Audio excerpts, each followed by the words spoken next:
The IRA is under attack. Canary Media is reporting on this. There is a bill that is going to potentially decimate the IRA. And the good news is that you reported today that this has been shot down. Temporarily. Yeah. So this story in Canary Media, the title is GOP Budget Plan Contains a Massive Poison Pill for Clean Energy.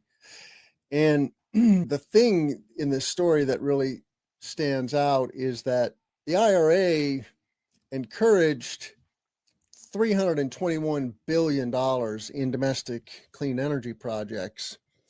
And now that is at risk, right? And there was another 522 billion pledged by the private sector. Now, if the GOP lead bill goes through, this could disrupt much of this economic development. And this includes factories, John, it's solar panels, batteries, EV charging infrastructure, all kinds of factories, and then also projects. I think it's a both and, right? That Yeah, are so using first, these tax yeah. incentives. Yeah, so first off, though, this article, there's two things we should talk about. One is this within the IRA, so the reconciliation bill version was put out by the House, one version of it. And I don't know if it's gone to the floor, but it's coming out of different departments. And I think this bill was one vote against one piece of it. I'm not certain, where we talked about the vote against it today.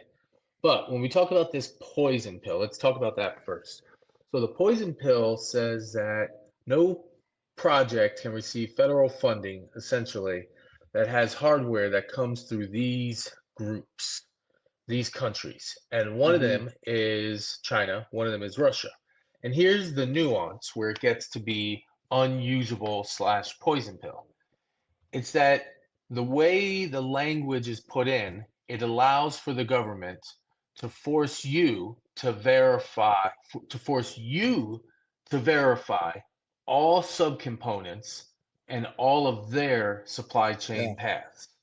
Yeah. And that right there is the key unworkableness, because Yeah.